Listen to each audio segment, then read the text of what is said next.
Hello friends, मैं मनीष सारथी educator के इस ऑनलाइन प्लेटफॉर्म पे आप सभी का स्वागत करता हूं। देखिए, लास्ट क्लास में अपन ने स्क्वायर से रिलेटेड क्वेश्चंस किए थे। वो क्वेश्चन सिर्फ और सिर्फ स्क्वायर के ही थे। आज अपन क्वेश्चन करते हैं स्क्वायर से कुछ बढ़िया क्वेश्चन, प्लस आपके स्क्वायर और रेक्टेंगल के जो मिक्सअप क्वेश्चन है वो डिस्कस करेंगे। ठीक है, चलिए क्वेश्चन शुरू करते हैं। फर्स्ट क्वेश्चन आपके पास, in a figure ABCD is a square with side 10 unit. कहता है एक स्क्वायर आपके पास ABCD, ABCD जिसकी साइड आपको दे रखी है 10 यूनिट। क्लियर है? फिर कहता है BFD, BFD is an arc of circle centre C। कहता है C को सेंटर मानकर BFD एक आर्क बनाई गई है। इस तरह से BFD, C को सेंटर मानकर, C को सेंटर मानकर एक आर्क बनाई गई है BFD। फिर कह रहा है BGD is an arc of circle with centre A। अब A को सेंटर मानकर एक आर्क बनाई गई है BGD। इस तरह से अब A को सेंटर मानकर एक आर्क बनाई गई है BGD। क्लियर है? What is the area of shaded region? आपसे पूछा जा रहा है ये जो शेडेड रीजन है इसका एरिया क्या होगा, ये आपसे पूछा गया। तो डायरेक्टली आपको मैंने बताया भी था, एरिया ऑफ लीफ पूछा जा रहा है और इसका फॉर्मूला भी मैंने आपको बताया था। फॉर्मूला क्या होता है, एरिया ऑफ लीफ कैसे निकालते हो, 4a² / 7। इसमें a की वैल्यू कितनी, यहाँ पे साइड ऑफ स्क्वायर कितनी दे रखी है, 10 यूनिट। पुट करोगे नो डाउट आपका आंसर आ जाएगा। बट देखो ऑप्शन के अंदर आपको 3.14 दिखाई दे रहा है, मींस पाई की वैल्यू दिखाई दे रही है। ठीक है, पर फॉर्मूले में ऐसी कोई वैल्यू मिलेगी नहीं। ठीक है, अगर फॉर्मूले से वैल्यू पुट करके आप जो रिजल्ट निकाल लोगे, फिर आपको चारों ऑप्शन चेक करने पड़ेंगे किस ऑप्शन के साथ मैच कर रहा है। ठीक है, तो अपन इतना टाइम न खराब करते हुए मेथड से ही कर लेते हैं। मेथड से देखो कैसे करोगे।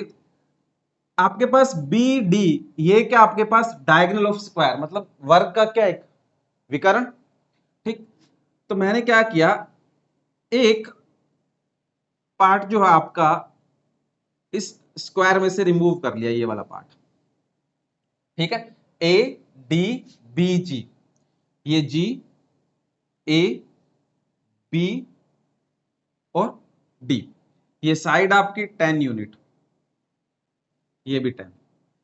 अब देखिए, अगर मैं ये वाला part, area of half leaf आधी पत्ती का एरिया निकाल रहा हूं अभी, अगर मैं इस लीफ का, हाफ लीफ का एरिया निकाल कर डबल कर दूं तो इस पूरी कंप्लीट लीफ का एरिया आएगा कि नहीं आएगा। और इस हाफ लीफ का एरिया देखो कैसे निकालोगे, अगर मैं इस क्वाड्रेंट के एरिया में से इस ट्रायंगल का एरिया माइनस कर दूं तो इस लीफ, हाफ लीफ का एरिया बचेगा कि नहीं बचेगा। क्वाड्रेंट का मतलब एक सर्कल का फोर्थ पार्ट, चौथा हिस्से का एरिया। ठीक है, तो सर्कल का एरिया क्या होता है, πr²। और क्वाड्रेंट का एरिया क्या आएगा आपके पास, उसके डिवाइड बाय 4 करना पड़ेगा। तो पाई आर कितना है, 10, और डिवाइड बाय 4। ठीक है, क्वाड्रेंट ऑफ सर्कल का एरिया आ गया, मतलब एरिया किसका आ गया, ए डी जी बी का एरिया आ गया आपके पास। इसमें से एक ट्रायंगल का माइनस कर देते हैं एरिया ए डी बी का। तो त्रिभुज का एरिया क्या होता है, half of base into height. Base आधार गुणा ऊंचाई, तो बेस भी 10 है और हाइट भी कितनी है, 10, दोनों क्या है 10। इसे सॉल्व करते हैं, पाई 10² 100/4 माइनस, ये कितना आ गया आपके पास 50। इसे भी कैंसिल आउट करोगे 25। तो एरिया ऑफ हाफ लीफ क्या आएगा, 25 पाई माइनस 50। अब ये जो एरिया आया वो क्या हाफ लीफ का है, पर मेरे को क्या चाहिए, कंप्लीट लीफ का एरिया चाहिए। तो क्या कर देते हैं इसका डबल। तो कंप्लीट लीफ का एरिया क्या आएगा, 50 पाई माइनस 100, 50 पाई माइनस 100। अब देखिए, अगर वो पाई में ही वैल्यू देता तो अपना यही आंसर हो जाता, बट उसने पाई में वैल्यू नहीं दी, पाई की जगह क्या लिख दिया 3.14।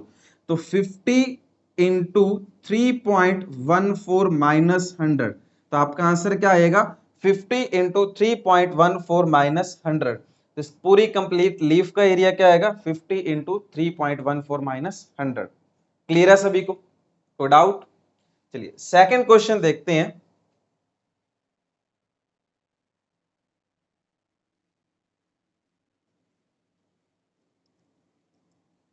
सेकंड क्वेश्चन में क्या कह रहा है, square park has each side 100 metre. कहता है एक स्क्वायर है, जिस ए बी सी डी मान लेते हैं, एक स्क्वायर है जिसकी हर एक साइड कितनी है, 100 मीटर। ठीक है, आगे कह रहा है एट ईच कॉर्नर, हर एक कॉर्नर पे, ए बी सी डी जो कॉर्नर आपके, each corner of the park there is a flower bed. हर एक कॉर्नर पे फ्लावर बेड है। ठीक है भाई, in the form of quadrant of radius 14 centimetre. ठीक, कहता है एक स्क्वायर है जिसकी साइड 100 मीटर है, इसके हर एक कॉर्नर पे 14 सेंटीमीटर के क्वाड्रेंट बनाए गए हैं और उनमें फ्लावर लगाए गए हैं, फूल लगाए गए हैं। क्वाड्रेंट बनाए गए हैं 14 सेंटीमीटर के, ये 14 सॉरी मीटर के अंदर कह रहा है ना, 14 मीटर के क्वाड्रेंट बनाए गए हैं इस तरह से, सभी क्वाड्रेंट सेम रेडियस के हैं। ठीक है, अब आपसे पूछा गया find the area of remaining park. ये जो पार्क बच गया इसका एरिया क्या होगा। एक स्क्वायर था जिसकी साइड 100 मीटर है, 4 क्वाड्रेंट बनाए गए कॉर्नर पे, ए को सेंटर माना, यहाँ पे बी को सेंटर माना, सी को सेंटर मानकर, डी को सेंटर मानकर, सभी क्वाड्रेंट की रेडियस सेम है। तो रिमेनिंग पार्ट जो बच गया उसका एरिया क्या है। तो कुछ नहीं करना अपने को, अगर देखो स्क्वायर के एरिया में से अगर मैं एक सर्कल का एरिया माइनस कर दूं तो मेरे पास जो रिमेनिंग पार्ट जो बचता है पार्क का वो मिलेगा कि नहीं मिलेगा। देखो सर्कल क्यों कह रहा हूं, ये भी सर्कल का 1/4 पार्ट, ये भी 1/4 पार्ट, ये भी 1/4 पार्ट और ये भी सर्कल का 1/4 पार्ट। जब 1/4 1/4 4 पार्ट मिलेंगे तो क्या बना देंगे, कंप्लीट सर्कल। तो कंप्लीट सर्कल का एरिया बन जाएगा आपके पास। तो स्क्वायर का एरिया क्या आएगा, 100 का स्क्वायर माइनस कंप्लीट सर्कल का एरिया, तो pi R square, pi R, R कितना है 14 आर स्क्वायर। तो कितना आ गया 10,000 माइनस 44 इंटू 14 616, तो 9384 मीटर में है, तो मीटर स्क्वायर। रिमेनिंग पार्ट का एरिया क्या आ जाएगा आपके पास, 9384 मीटर स्क्वायर। थर्ड ऑप्शन जो आपके पास दिखाई दे रहा है। क्लियर है सभी को, कर लोगे। चलिए थर्ड क्वेश्चन देखते हैं अपन।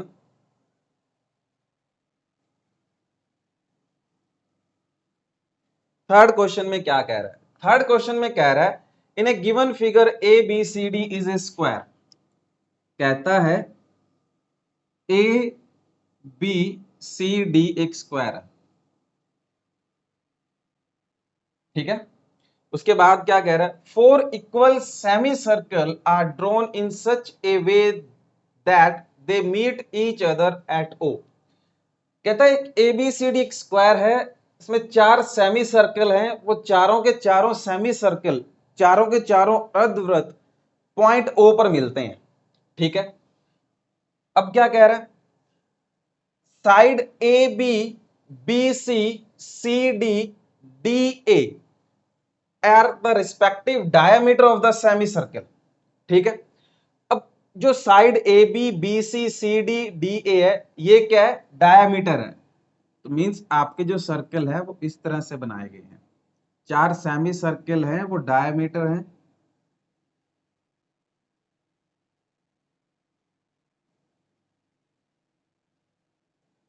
पॉइंट ओ पे मिलते हैं। ठीक है, फिर क्या कह रहा है, each of the side of square is 8 centimetre. Square की साइड है 8 सेंटीमीटर। ठीक है भाई, आपसे क्या कह रहा है, find the area of enclosed region, ये पूछ रहा है आपसे।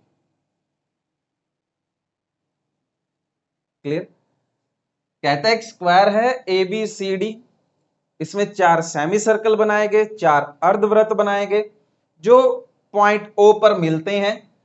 जो ए बी है, बी सी है, सी डी है और डी है, जो 4 अर्धवृत्त आपने बनाए हैं उनका डायामीटर है, उनका व्यास है।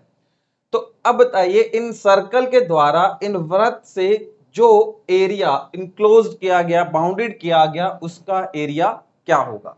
ठीक है, तो इसमें भी आप चाहते तो फॉर्मूला लगा सकते थे 4a² / 7, पर फिर से आपको वही प्रॉब्लम क्रिएट होती, ऑप्शन देखने पड़ते और सभी के सभी ऑप्शन में 3.14 दे रखा है। तो अगर इसे मेथड से करोगे तो वापस ज्यादा बढ़िया रहेगा आपका। देखो मेथड से कैसे करोगे, अगर देखो ये मैं एक इतना सा पार्ट एक लीफ निकाल लूं तो ये सारे के सारे देखो ये क्या होगा, सेंटर होगा कि नहीं होगा, ये सारा आपके पास ये जो क्या होगा, ये क्या होगा, सेंटर होगा कि नहीं होगा। सेंटर कहने का मतलब क्या होगा, ये स्क्वायर का सेंटर होगा, क्योंकि सारे के सारे सर्कल इस मिड पॉइंट पे मिलते हैं। ये पार्ट क्या होगा आपका 4 सेंटीमीटर होगा, ये भी क्या होगा 4 सेंटीमीटर होगा। ठीक है, स्क्वायर का जो सेंटर होगा, यहाँ पे सारे के सारे क्या आपके सर्कल सेमी सर्कल आकर मिलते हैं। अगर ये सेंटर है मिड पॉइंट है तो ये मिड पॉइंट होगा, और ये पूरा कंप्लीट अगर 8 दे रखा है और ये मिड पॉइंट होगा आपका, तो ये 4 4 होंगे कि नहीं होंगे। तो आपके पास ये बन जाएगा, एक स्क्वायर बनेगा छोटा सा, उसमें एक लीफ बन जाएगी आपके पास। ये 4 सेंटीमीटर साइड हो जाएगी, और इस लीफ का एरिया, अगर मैं इस लीफ का एरिया निकाल लूं और उसे 4 से गुणा कर दूं तो चारों लीफ का एरिया आएगा कि नहीं आएगा। और सिंगल लीफ का एरिया निकालना मैंने अभी बताया था आपको। ठीक है, तो आप क्या करते हैं, एक सिंगल लीफ का एरिया निकाल, इसका मैं कह रहा हूं पहले हाफ लीफ का एरिया निकालता हूं, फिर डबल करूंगा तो कंप्लीट लीफ का एरिया आएगा। हाफ लीफ का एरिया क्या आएगा, हाफ लीफ का एरिया निकालोगे तो आपके पास क्या आएगा, क्वाड्रेंट के एरिया में से, क्वाड्रेंट का एरिया क्या आएगा, पाई आर कितना है 4 का स्क्वायर डिवाइड बाय 4 माइनस, देखो क्वाड्रेंट सर्कल का फोर्थ पार्ट है ये, ट्रायंगल का area half of base into height. ठीक है, एक 4 से ये 4, तो क्या आया 4 पाई माइनस 8। हाफ लीफ का एरिया क्या आएगा आपके पास, area of half leaf, area of half leaf क्या आएगा आपके पास 4 पाई माइनस 8। अब कितनी लीफ है यहाँ पे, अगर देखो 2 से मल्टीप्लाई करोगे तो एक लीफ का एरिया कितना है 8 पाई माइनस 16। एक लीफ का, इस एक लीफ का एरिया कितना है 8 पाई माइनस 16। कितनी लीफ है 4, तो 4 से और मल्टीप्लाई करना पड़ेगा। तो 4 से मल्टीप्लाई करोगे तो इस ब्रैकेट में से 8 कॉमन निकाल लीजिए, तो 4 इंटू 8 पाई माइनस 2, तो 32 पाई की जगह कितना आएगा 3.14 माइनस 2। तो इन चारों लीफ का एरिया क्या आएगा 32 इंटू 3.14 माइनस 2। देखिए ये पूरा का पूरा ये जो डेरिवेशन है, मैं पहले ही आपको जो स्क्वायर की थ्योरी है उसमें डिटेल में डिस्कस कर चुका हूं। अगर किसी को ये चीज नहीं पता चलती तो एक बार वो डेरिवेशन देखना, वहां से और अच्छे से क्लियर हो जाएगा। चलो फिर भी एक बार मैं दोबारा एक्सप्लेन कर देता हूं। तो आपके पास क्या था, एक स्क्वायर था, उसमें से 4 लीफ का एरिया निकालने के लिए कह रहा था। तो मैं पहले क्या करता हूं, सिंगल लीफ का एरिया निकालने की कोशिश करता हूं। तो सिंगल लीफ का एरिया निकालते हैं।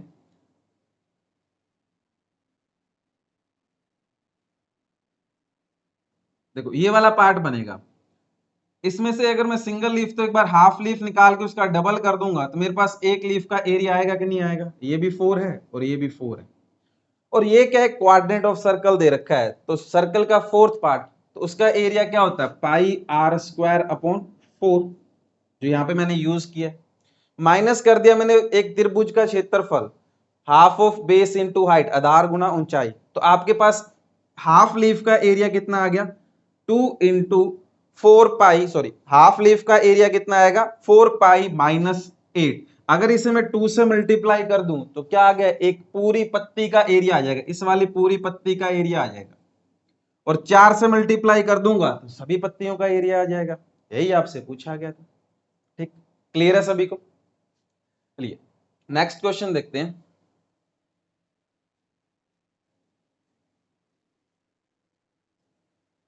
नेक्स्ट क्वेश्चन में क्या कह रहा है, a bed of roses is like the adjoining diagram. इसका डायग्राम यहां पे नहीं है, मैं बना देता हूं। डायग्राम ये है,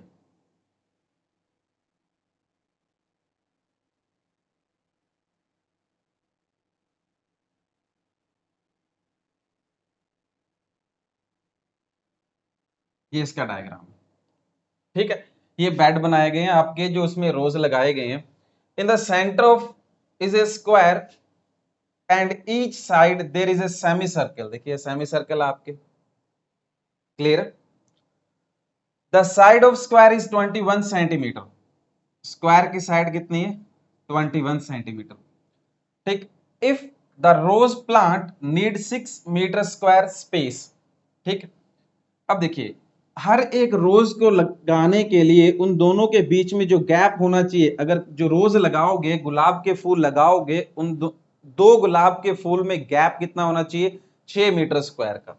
ठीक है। तो आपसे पूछा जा रहा है find the number of plants. इस पूरे पार्ट के अंदर कितने गुलाब के फूल आप लगा सकते हो। ठीक है।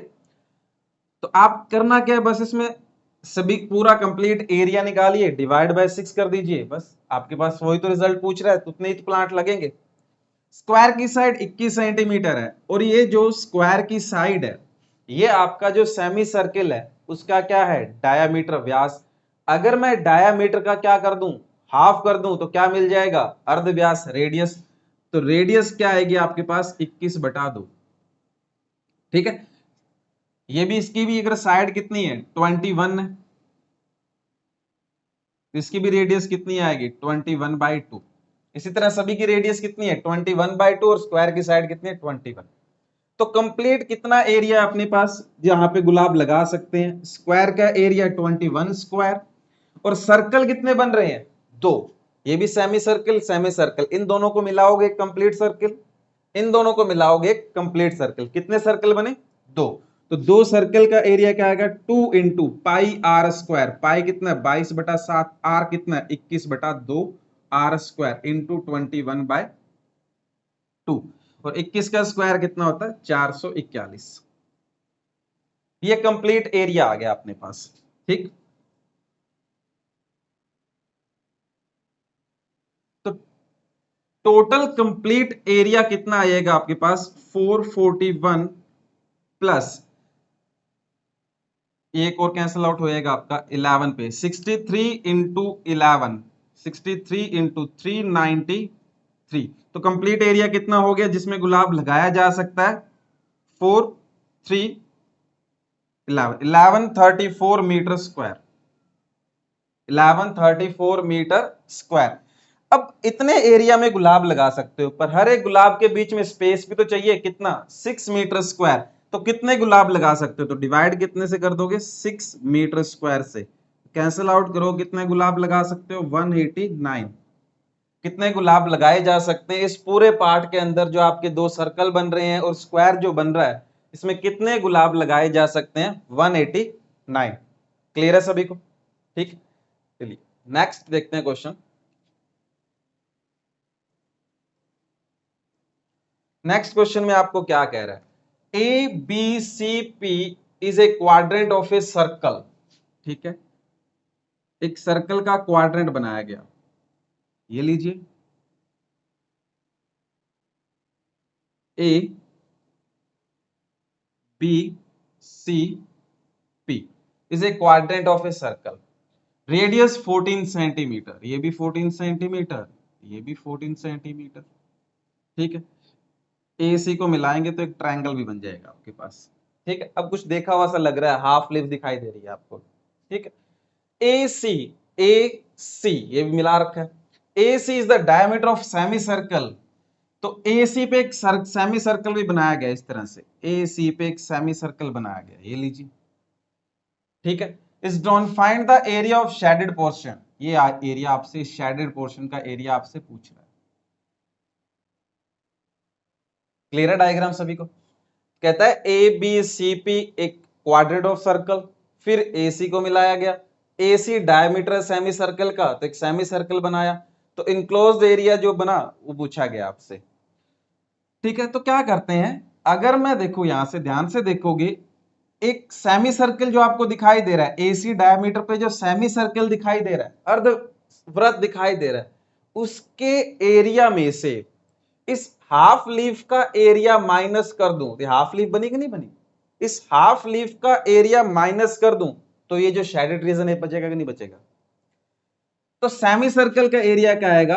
अब तभी बता सकता हूं जब ए सी डायमीटर है और इस व्यास है, इसका अर्ध व्यास भी तो चाहिए, तभी तो क्या आएगा? रेडियस मिलेगी, एरिया बता पाएंगे। ये 14 है, ये तो 14 है, तो ये कितना आएगा 14√2। पाइथागोरस से भी देख सकते हो या स्क्वायर के फॉर्म से भी देख सकते हो। अगर पूरा 14√2 है तो हाफ कितना आएगा 7√2। रेडियस कितना आ गया सर्कल का, सेमी सर्कल का रेडियस कितना आ गया 7√2। तो एरिया क्या आएगा पाई आर स्क्वायर, ये कंप्लीट का हुआ तो डिवाइड बाय 2 करूंगा सेमी सर्कल का एरिया, माइनस हाफ लीफ का एरिया। और देखो यहाँ पे पाई का कोई रोल नहीं, ऑप्शन के अंदर पाई 3.14 पाई कुछ दे नहीं रखा है, तो मैं डायरेक्ट फॉर्मूला लगाऊंगा 4a² बाय 7। ये तो हुआ कंप्लीट लीफ का एरिया। मेरे को चाहिए हाफ लीफ का एरिया, तो डिवाइड बाय 2 करोगे तो क्या आ गया 2a² बाय 7। हाफ लीफ का एरिया क्या आएगा 2a² बाय 7। तो 2 इंटू ए कितना है side of square 14 into 14 divide by 7। ठीक है, इस पार्ट को सॉल्व करोगे 2 से ये √2 7 से 7 कैंसिल आउट हो जाएगा, 7 से 2 टाइम्स चला जाएगा। क्लियर। तो 22 into 7 154 centimetre square minus 56 centimetre square, तो कितना आएगा आपके पास 98 सेंटीमीटर स्क्वायर। क्लियर है। तो ये जो शेडेड रीजन है इसका एरिया क्या आ जाएगा आपके पास 98 सेंटीमीटर स्क्वायर। तो डाउट किसी का, क्लियर है सभी को। नेक्स्ट क्वेश्चन देखते हैं क्या कह रहा है।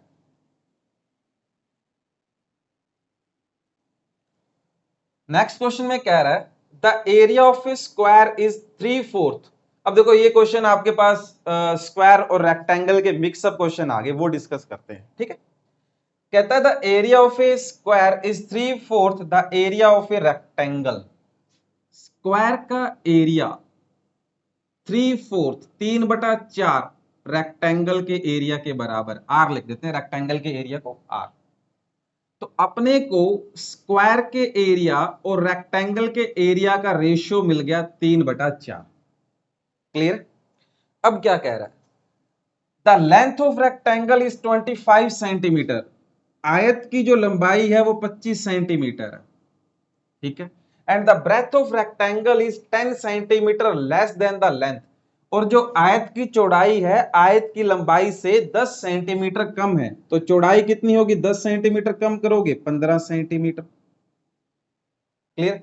अब क्या कह रहा है अपने को what is the perimeter of square. Square का पेरीमीटर मतलब स्क्वायर की सभी साइड्स का टोटल पूछ रहा है। तो अब साइड निकालते हैं स्क्वायर की सबसे पहले, और सभी साइड की चारों साइड का टोटल करेंगे वो पेरीमीटर आ जाएगा। देखिए पहले तो मैं एरिया कंपैरिजन करता हूं, तो रेक्टेंगल जो आयत है उसका एरिया क्या आएगा लंबाई गुणा चौड़ाई 25 गुणा 15, और ये किसके बराबर होगा सॉरी 3/5 कह रहा है अभी आपको 3/5, 5 के बराबर होगा कि नहीं होगा। ठीक, इसे कैंसल आउट करोगे 5, तो एक की वैल्यू कितनी आ गई आपके पास 75, एक की वैल्यू कितनी है 75। अगर मैं इसे 3 से मल्टीप्लाई कर दूं तो स्क्वायर का एरिया आएगा कि नहीं आएगा। तो स्क्वायर का एरिया कितना आ गया 225 सेंटीमीटर स्क्वायर। अब स्क्वायर का अगर मेरे को एरिया पता है तो साइड भी बता सकते हैं, क्योंकि स्क्वायर का एरिया क्या होता है साइड स्क्वायर ही तो होता है। ठीक है, तो स्क्वायर की साइड बता सकते हैं। तो आप क्या करोगे अगर मैं √225 कर दूं, साइड क्या आएगी आपके पास रूट ऑफ एरिया।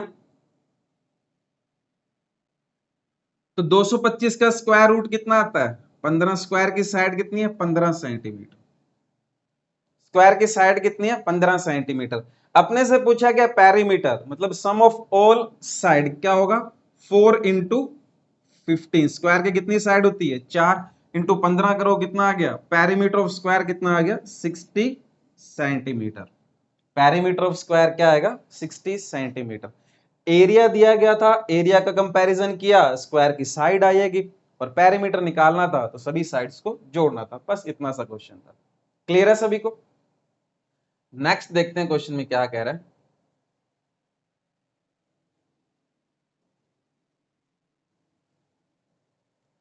कहता what will be the length of diagonal. मतलब डायगोनल की लंबाई पूछ रहा है, of the square plot whose the area is equal to the area of rectangular plot। ठीक है, आपको कह रहा है अभी डायगोनल, स्क्वायर की जो डायगोनल है पूछी जा रही है। ठीक है, क्या कह रहा है, diagonal of that square whose area is equal to the area of rectangular plot। Square का एरिया रेक्टेंगल के एरिया के बराबर है, यही होगा। ठीक है, लेंथ 45 मीटर, ब्रेथ 40 मीटर। ठीक है, अब अपने को रेक्टेंगल की लंबाई चौड़ाई दे रखी है, लंबाई कितनी है 45 मीटर और चौड़ाई कितनी है 40 मीटर। तो 45 मीटर इंटू 40 मीटर किसके बराबर है, साइड ऑफ स्क्वायर के।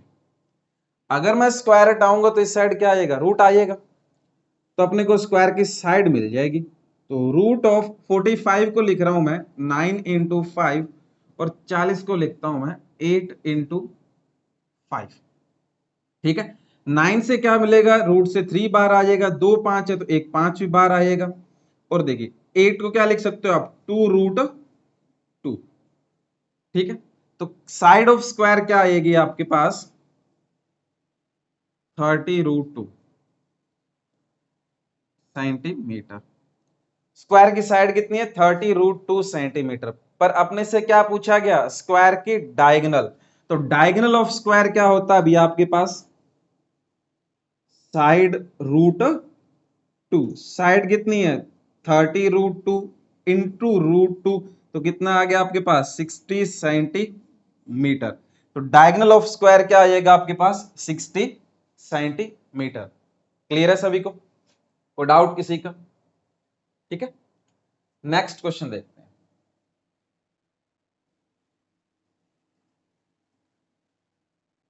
नेक्स्ट क्वेश्चन में क्या कह रहा है, a Sarathi educator coaching institute to execute tiling work for one of its teaching hall 60 metre long and 40 metre wide.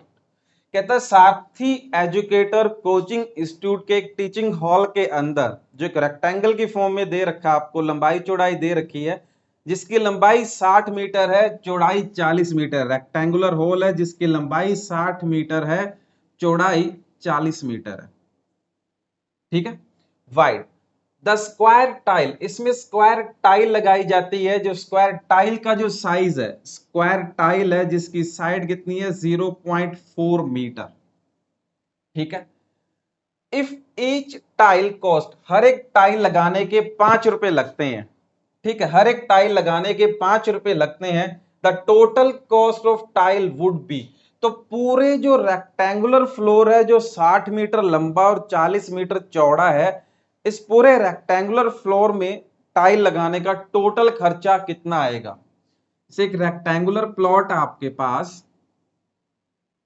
ये 60 मीटर लंबा है, 40 मीटर चौड़ा है। इस पे यहाँ पे जैसे कॉर्नर पे स्क्वायर प्लॉट लगा, स्क्वायर टाइल लगाई जा रही है।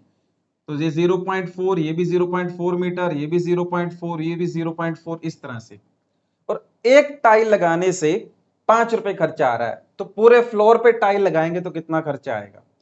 तो देखिए पूरा फ्लोर का एरिया कितना है, लंबाई गुना चौड़ाई करोगे, रेक्टेंगुलर फॉर्म है, L इंटू बी 60 इंटू 40 कितना आ गया 2400 मीटर स्क्वायर। पूरे फ्लोर का एरिया कितना है 60 मीटर इंटू 40 मीटर। क्लियर है, अब एक टाइल कितना एरिया कवर करती है 0.4 मीटर स्क्वायर। स्क्वायर की फॉर्म में है ना, तो स्क्वायर की फॉर्म में स्क्वायर का एरिया कितना आएगा, साइड स्क्वायर। एक टाइल कितना एरिया कवर करती है 0.4 स्क्वायर। तो इस एरिया को कंप्लीट करने में कितनी टाइल लगेगी, तो डिवाइड करते हैं।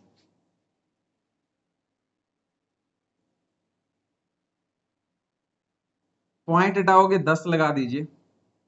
ठीक है, 4 पे कैंसिल आउट करोगे आप, तो कितनी टाइल लगी आपके पास 15,000 टाइल लगेगी। पूरे फ्लोर को कवर करने में कितनी टाइल लगेगी 15,000। एक टाइल का खर्चा कितना है 5 रुपए, तो 15,000 टाइल का कितना खर्चा आएगा 75,000 रुपए। पूरे फ्लोर को कवर करने में कितना खर्चा आया 75,000 रुपए। ठीक है भाई, ठीक है, नेक्स्ट क्वेश्चन में क्या कह रहा है आपको, if the length of certain rectangle is decrease by 4 centimetre. एक रेक्टेंगल है जिसकी लंबाई अपने को नहीं पता, मैं एल मान लेता हूं, जिसकी चौड़ाई भी नहीं पता, अपने को बी मान लेते हैं। कहता है इसकी जो लेंथ है मैंने 4 सेंटीमीटर कम कर दी तो L-4 हो जाएगी।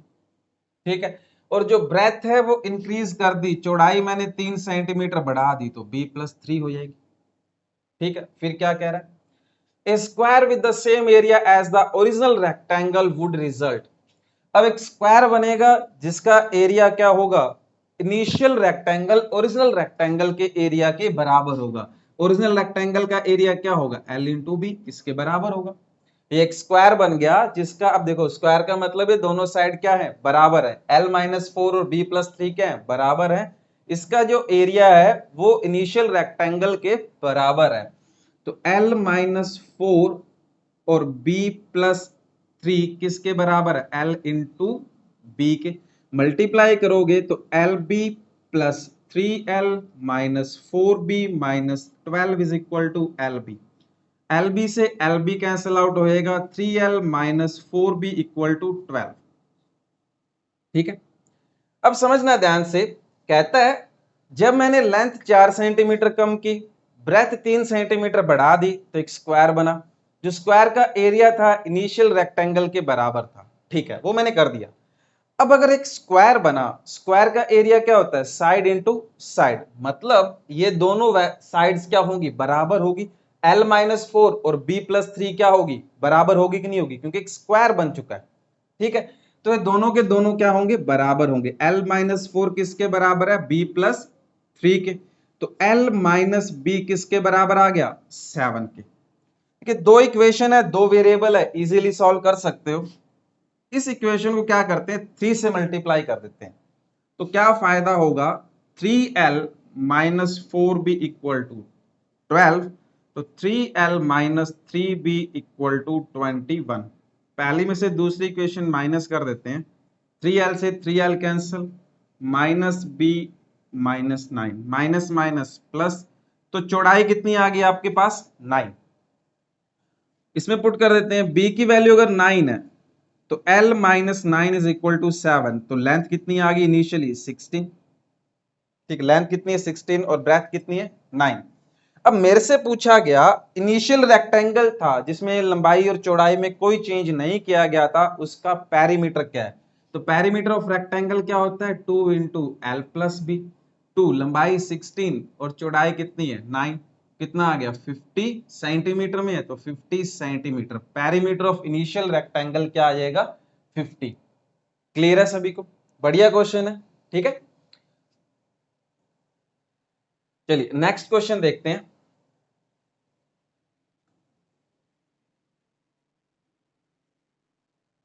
नेक्स्ट क्वेश्चन में क्या कह रहा है, the length of one pair of opposite side of square is increased by 5 centimetre on each side. ठीक है, the ratio of length and breadth of the newly formed rectangle become 3:2।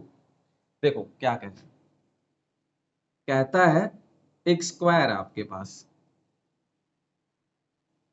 ठीक है, a length of pair of opposite side of square increased by 5 centimetre. अगर मैं इस square की जो side है वो 5 सेंटीमीटर बढ़ा दूं, तो हर साइड से ये 5 सेंटीमीटर मैंने बढ़ा दी आगे, चाहे आप इस साइड से बढ़ा दो, इस साइड से बढ़ा दो, किसी भी साइड से आप 5 सेंटीमीटर बढ़ा सकते हो। ये 5 सेंटीमीटर मैंने बढ़ा दी, तो आपके पास एक रेक्टेंगल बन गया, एक आयत बन गया। ये आयत बन गया, तो इस आयत की लंबाई और चौड़ाई का जो रेशियो वो 3:2 है। तो मैंने कहा लंबाई 3x है तो चौड़ाई 2x है। अगर ये 2x है तो जो स्क्वायर होगा उसकी भी साइड 2x हो रहेगी कि नहीं रहेगी। ठीक है, अब अपने से क्या पूछा है, what is the area of original square, से नाम देते हैं ABCD, ये आपका स्क्वायर है। और पूरा कंप्लीट अगर आप देखोगे AEFD, AEFD तो आपका रेक्टेंगल है और ABCD स्क्वायर। ठीक है, ABCD एक स्क्वायर था जिसकी एक साइड 5 सेंटीमीटर बढ़ाई गई, ऑपोजिट साइड देखिए 5 सेंटीमीटर बढ़ा दी गई, तो एक रेक्टेंगल बन गया AEFD, उसकी लंबाई और चौड़ाई का रेशियो 3x और 2x था। क्लियर? आपसे पूछा गया इनिशियल जो स्क्वायर है इसका एरिया क्या होगा। ठीक है, देखिए रेक्टेंगल का एरिया क्या होता है भाई, लंबाई गुणा चौड़ाई। ठीक है, अब आप देखिए आपके पास AE पूरा कितना है 3x, AE पूरा कितना है 3x। अगर मैं 3x में से ये 5 सेंटीमीटर माइनस कर दूं तो स्क्वायर की साइड कितनी है 3x माइनस 5। ठीक है, और ये स्क्वायर की साइड कितनी है 2x। तो स्क्वायर की तो सभी की सभी साइड क्या होती है, बराबर होती है। तो 3x माइनस 5 और 2x क्या होंगे, बराबर होंगे कि नहीं होंगे, 3x माइनस 5 और 2x क्या होंगे, बराबर होंगे, क्योंकि स्क्वायर की तो सभी साइड बराबर होती है ना। तो 2x प्लस का इस साइड आके माइनस का हो जाएगा, तो x किसके बराबर है 5 के। x की वैल्यू कितनी है 5। तो x की वैल्यू 5 है तो स्क्वायर की साइड निकालनी है, तो 2x की वैल्यू क्या आएगी 2 इंटू 5 10। स्क्वायर की साइड कितनी है 10। अगर स्क्वायर का साइड 10 है तो स्क्वायर का एरिया कितना आएगा, 10 का स्क्वायर कर दीजिए 100, और सेंटीमीटर में है तो सेंटीमीटर स्क्वायर। स्क्वायर का एरिया कितना आ गया आपके पास 100 सेंटीमीटर स्क्वायर। चाहे आप x की वैल्यू यहां पुट कर लो तो भी कोई फर्क नहीं पड़ेगा, स्क्वायर की साइड तो वही आएगी। 3 इंटू 5 माइनस 5, यहां पे भी आपके पास 10 नहीं आएगी, स्क्वायर की साइड तो सेम ही रहती है। ठीक है, आया समझ में, क्लियर है सभी को। ठीक, नेक्स्ट क्वेश्चन देखते हैं। जो लास्ट क्वेश्चन है आपका क्या कह रहा है, if the perimeter of A square and a rectangle same. Square का पेरीमीटर क्या होता है 4 इंटू साइड, और रेक्टेंगल का पेरीमीटर क्या होता है 2 इंटू एल प्लस बी, ये बराबर है। सबसे पहले तो ये कहा गया, then the area P and Q enclosed by would satisfy the condition. Square का एरिया क्या कह रहा है P, और रेक्टेंगल का जो एरिया है वो Q, इसमें रिलेशन क्या होगा वो आपसे, अगर स्क्वायर और रेक्टेंगल का पेरीमीटर सेम है तो स्क्वायर और रेक्टेंगल के एरिया में क्या रिलेशन है वो आपसे पूछा गया। तो थोड़ा सिंप्लीफाई करते हैं इसे, 2 into side of square L plus B. ठीक है, तो थोड़ा सोचिए, दो ऐसी वैल्यू बताइए जिन्हें जोड़ा जाए और एक ऐसी वैल्यू है जहां पे 2 से मल्टीप्लाई कर दूं तो बराबर आ जाता है। दो वैल्यू जोड़े जाए और एक नंबर को 2 से मल्टीप्लाई किए तो बराबर आता, मींस ये कंडीशन फुलफिल हो जाती है। ठीक है, तो अपनी मर्जी से कोई सी भी वैल्यू लिख सकते हो। तो मैं लिख लेता हूं 3 प्लस 1, ये 4 बन जाएगा, और 2 इंटू 2, ये स्क्वायर की साइड कितना आ गया 4, 4 इक्वल हुआ कि नहीं हुआ। अगर स्क्वायर की साइड 2 है तो स्क्वायर का एरिया कितना आएगा 4। एरिया मतलब P, स्क्वायर का एरिया कितना है P कितना है 4। अगर रेक्टेंगल की लंबाई 3 है चौड़ाई 1 है तो रेक्टेंगल का एरिया कितना आएगा, लंबाई गुणा चौड़ाई 3 इंटू 1 कितना आ गया 3। ठीक है, स्क्वायर का एरिया कितना आएगा, साइड का स्क्वायर कितना आ गया 4। P की वैल्यू कितनी है 4 और Q की वैल्यू कितनी है 3। तो आपको दिखाई दे रहा होगा P is greater than Q, P is greater than Q। चाहे आप इस रिजल्ट को याद रखना चाहो तो याद भी रख सकते हो। अगर स्क्वायर और रेक्टेंगल का पेरीमीटर सेम है तो स्क्वायर का एरिया हमेशा ज्यादा रहता है रेक्टेंगल के एरिया से। ठीक है, अगर नहीं दिमाग में याद रहता तो आप इस रिजल्ट को आप डायरेक्टली कोई वैल्यू सोच के भी आप लिख सकते हो, सेटिस्फाई करवा सकते हो। क्लियर है सभी को। ठीक है, तो ये थे आपके स्क्वायर और रेक्टेंगल से मिक्सअप जो क्वेश्चन थे वो। ठीक है, इसमें जितने बढ़िया क्वेश्चन बनते थे मैंने सारे डिस्कस किए, और इसकी जो आपके पास क्वेश्चन है 25 से क्वेश्चन की जो शीट होगी वो टेलीग्राम चैनल सारथी एजुकेटर के जो टेलीग्राम चैनल है उस पर आपको प्रोवाइड कर दी।